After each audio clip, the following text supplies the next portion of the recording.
Ideally, you want a system that self-regulates. Hey, I am Chuck the Bureaucrat, and today I'm going to talk about something that on one hand seems really big, but on the other hand is constantly at play in all of our lives. This is bureaucratic feedback loops, and to show what I'm talking about, I'm going to focus on a problem that the Army Recruiting Command faces.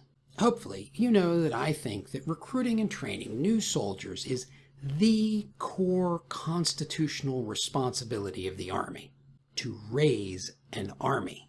But it's not an easy task to pursue, especially in a world where commanders prioritize a completely subjective measure of readiness. Anyways, feedback loops. Broadly speaking, there are two kinds of feedback loops. There is a negative feedback loop. In this situation, an input signal is mixed with some measure of the output, and the combination of these two values is fed into the system to create a new output.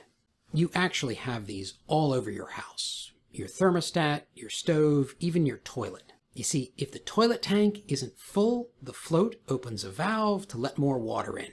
Once the tank is filled, the float closes the valve until water goes out of the tank and the water level drops.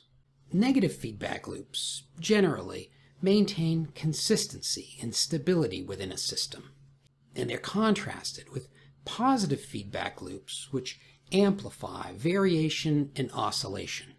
You're familiar with microphone feedback, and that is an example of a positive feedback loop. The microphone picks up a signal, amplifies it, projects it through the speakers, and then the microphone picks up the speaker noise and amplifies that. Now, I just want to pause a second and point out something about the words negative and positive. Engineers generally view negative feedback loops as good and positive feedback loops as bad. That's because they view control and stability as good and wild oscillation as bad. Military leaders tend to view positive feedback as good. That's because in a human system, say an infantry platoon, positive feedback that reinforces and encourages more positive behavior, well, that has a positive outcome. And from that perspective, well, negative feedback destroys morale and initiative.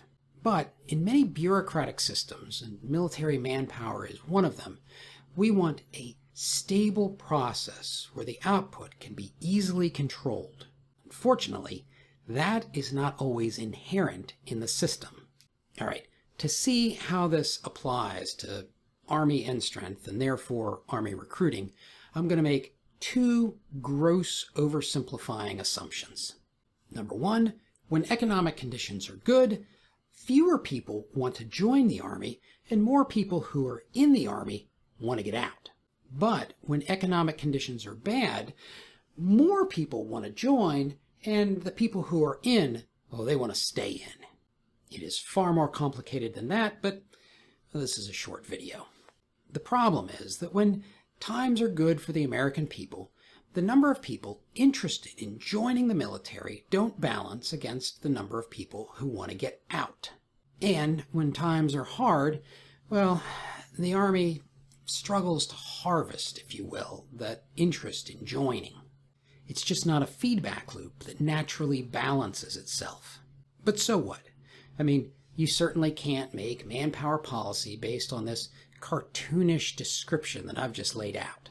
But I would suggest that there are two ways that you can take advantage of this information.